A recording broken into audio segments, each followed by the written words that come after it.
கர்த்தர் நல்லவர், அவர் கிருபை என்றும் உள்ளது. இந்த புதிய வருடத்திலே உங்களை சந்திப்பதிலே நான் மிகுந்த மகிழ்ச்சி அடைகிறேன்.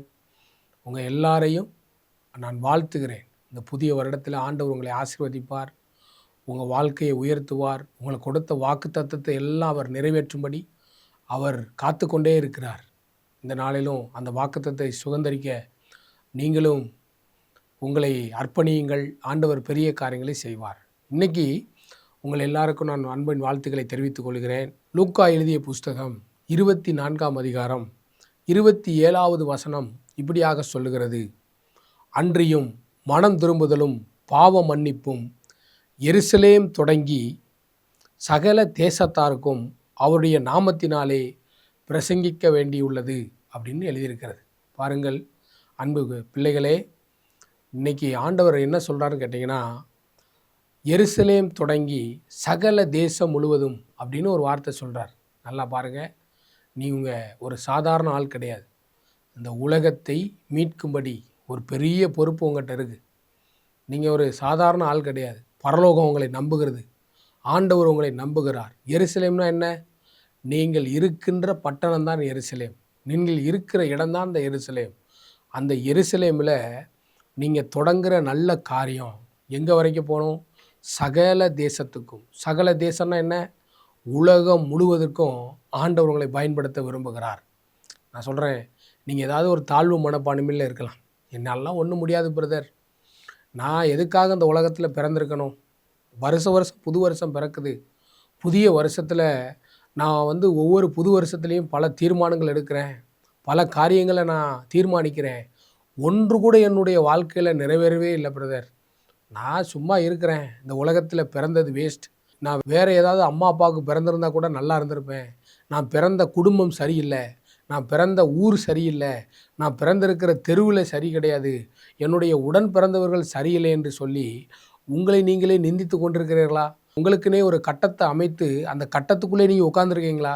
இன்றைக்கி நான் சொல்கிறேன், அந்த கட்டத்தை விட்டு நீங்கள் வெளியே வரணும். ஏன்னு தெரியுமா? உங்கள் தோல்வி எல்லாவற்றையும் நீங்கள் அழித்து விடணும். உங்கள் தோல்வி எல்லாத்தையும் அழிச்சிட்டு வெற்றியுள்ள வாழ்க்கை வாழும்படி உங்களை நீங்களும் ஒப்புக் கொடுக்க வேண்டும். வெற்றியுள்ள வாழ்க்கை எப்படி வாழ முடியும்? வெற்றி பெற்றவரோடு கூட சேர்ந்து கொண்டால் மட்டும்தான் நீங்கள் வெற்றி உள்ள வாழ்க்கை வாழ முடியும். இயேசு இந்த உலகத்தை ஜெயித்தார். எப்படி ஜெயித்தார்? தன்னுடைய மரணத்தினால் ஜெயித்தார், தன்னுடைய வல்லமையினால் ஜெயித்தார். அவருக்குள்ள சகல ஞானமும் சகல அறிவும் அவருக்குள்ளே இருந்தது. ஆனாலும் இந்த உலகத்தில் தன்னை ஒரு சிறு ஒரு ஒரு ஒரு பலியான ஆட்டுக்குட்டி போல அவர் ஒப்பு கொடுத்தார். ஒப்பு கொடுத்து மரித்து இந்த உலகத்தை ஜெயித்தார். அந்த உலகத்தை ஜெயித்த இயேசுவோடு கூட உங்கள் உறவு இருக்கணும். அந்த உறவு உங்களுக்குள்ளே இருக்கும்போது நீங்கள் மெருகேற்றப்படுவீர்கள். அப்போ என்னாகும்? உன்னுடைய நண்பனை சொல், நான் உன்னை சொல்லுகிறேன் அப்படின்னு ஒரு பழமொழி சொல்லுவாங்க பார்த்தீங்களா? அதே போல தான் உங்கள் நண்பர் யார்? இயேசு. இயேசுவை குறித்து நீங்கள் அதிகமாய் பேசுங்க, இயேசுவோடு கூட பேசுங்க, இயேசுவை குறித்து அதிகமாய் மற்றவரிடத்தில் பேசுங்க. இப்படி இருக்கும்போது என்ன நடக்கும்? அவருக்குள்ளே இருக்கிற சகல கிருபைகளும் உங்களுக்குள்ளே வரும். அப்போ நீங்கள் என்ன செய்வீங்கன்னா, நீங்கள் இருக்கிற இடத்திலே பிரகாசிக்கப்படுகிற ஒரு வாழ்க்கை வாழ்வீர்கள். அந்த வாழ்க்கை எப்படி இருக்கும்? இந்த உலகத்திற்கே ஒரு பெரிய வெளிச்சமாய் மாறப்போகிறது. பாருங்கள், பைபிளில் ஒரு வசனம் அழகாக எழுதியிருக்கிறது. நீங்கள் உலகத்திற்கு வெளிச்சமாக இருக்கிறீர்கள். உலகத்துக்கு வெளிச்சமாக இருக்கிறேன்னு சொல்லப்பட்ட நீங்கள் இங்கே எங்கே இருக்கீங்க தெரியுமா? உங்கள் வெளிச்சத்தை ஏதோ ஒரு போர்வையில் போட்டு மூடி வச்சுருக்கீங்க. இல்லை, இன்றைக்கி நான் சொல்கிறேன், அந்த தாழ்வு மனப்பான்மை என்கிற போர்வையை நீங்கள் தூக்கி என்ன செய்யணும்? எரியணும். அவநம்பிக்கை என்கிற போர்வையை தூக்கி நீங்கள் எரியணும். உங்களுக்குள்ளே இருக்கிற ஒரு தகாத சிந்தனை இவ்வளோதான் அப்படிங்கிற ஒரு எண்ணத்தை தூக்கி எறிஞ்சிட்டு, என்னை பலப்படுத்துகிற கிறிஸ்துவினால் எல்லாவற்றையும் செய்ய எனக்கு பலனுன்னு சொல்லி ஆண்டவரை நம்ப ஆரம்பிச்சிட்டிங்கன்னா, ஆண்டவர் உங்களை பிரகாசிக்க பண்ணுவார். ஆண்டவர் உங்களை பிரகாசிக்க பண்ணுவார். எப்படி பிரகாசிக்க பண்ணுவார்? உங்களாலே உங்களை நம்பவே முடியாது. உங்களாலே உங்களை பார்க்கும்போது ஆச்சரியமாக இருக்கும்.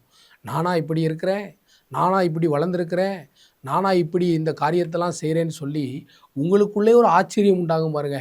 அதுதான் இந்த உலகத்தை மாற்றுகிற ஒரு பெரிய சக்தியாய் உங்களை மாற்றும். இந்த வார்த்தையை கேட்குற அன்பு தம்பி தங்கச்சி, இன்றைக்கி ஆண்டவரனோடு கூட சொல்கிற காரியம் என்ன தெரியுமா?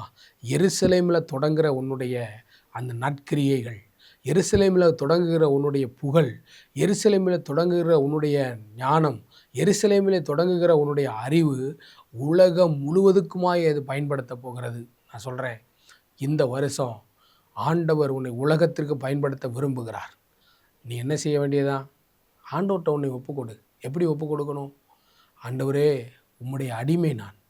மரியாள் ஆண்டவருடைய சமூகத்தில் ஒப்பு கொடுக்கிறாள். இதோ நான் ஆண்டவருக்கு அடிமை. நீ சொல்லு, ஆண்டவரே, நான் உம்முடைய அடிமையாய் ஒப்பு கொடுக்கிறேன். நீங்கள் என்னெல்லாம் செய்யணும் என் வாழ்க்கையை குறித்து நீங்கள் திட்டம் வச்சுருக்கிறீங்களோ அந்த திட்டத்தை என் வாழ்க்கையில் செயல்படுத்துங்கன்னு சொல்லி ஒரு ஃப்ரீடமாக எந்த ஒரு நிபந்தனையும் இல்லாமல் நீ ஆண்டவர்கிட்ட ஒப்பு கொடுத்தனா உன் வாழ்க்கையை ஆண்டவர் மாற்றுவார். நிச்சயமாக சொல்கிறேன், அடுத்த 2027 நீ திரும்பி பார்க்கும்போது ஆண்டவர் உன்னை எவ்வளவு ப்ளஸ் பண்ணியிருப்பாருங்கிறத நீ சாட்சியை அறிவிப்ப. பாரு, இன்றைக்கி நீ அப்படி ஒப்பு கொடுப்பையா? நான் உனக்காக ஜெபம் பண்ணுறேன். நீ என்னோடு கூட இணைந்து ஜெபம் பண்ணுறியா? கண்களை மூடி கை கூப்புங்க பார்ப்போம். ஏசப்பா, ஆண்டவரே, நீர் சொன்ன வார்த்தையின்படி அப்பா, நாங்கள் ஏதோ ஒரு கிராமத்தில் பிறந்து கிராமத்தில் வளர்ந்து சரியில்லைன்னு சொல்லி எங்களை நாங்களே நிந்தித்து கொண்டிருக்கிற நிந்தனைகளை எடுத்து போடுக்கிறோம். ஆண்டவரே, ஆண்டவரே, இந்த வார்த்தையின்படி நாங்களை ஒப்பு கொடுக்கிறோம். ஆண்டவரே, உம்முடைய வேலையை செய்வதற்கு ஒப்பு கொடுக்கிறோம் ஐயா. ஓ ஹல்லேலூயா. மனம் திரும்புதலும் பாவம் மன்னிப்பும் எருசலேமில் தொடங்கணும் ஆண்டவரே. அது சகல தேசத்தாருக்கும் பிரசங்கிக்கப்பட வேண்டும். அப்படிப்பட்ட நன்மையான காரியங்களை செய்வதற்கு எங்களை அர்ப்பணிக்கிறோம் ஆண்டவரே. ஆண்டவரே, எங்களை நீங்கள் அப்படி பயன்படுத்துங்கப்பா. எங்களுக்குள் இருக்கிற நற்கிரியை, எங்களுக்குள் இருக்கிற நல்ல செய்தி, எங்களுக்குள் இருக்கிற நல்ல கிரியைகள் ஆண்டவரே இந்த உலகம் முழுவதும் பறைசாற்றப்படுவதற்கு சரித்திர வீரர்களாய் எங்கள் ஒவ்வொருவரையும் நீர் மாற்றுவீராக என்று ஜெபிக்கிறேன். உம்முடைய மகிமையின் பிரசன்னத்துக்குள்ளாய் ஒப்பு கொடுக்கிறோம். இயேசு கிறிஸ்துவின் நாமத்தில் ஜெபிக்கிறோம் நல்ல பிதாவே. ஆமேன், ஆமேன். கர்த்தர் உங்களை ஆசீர்வதிப்பாராக. God bless you.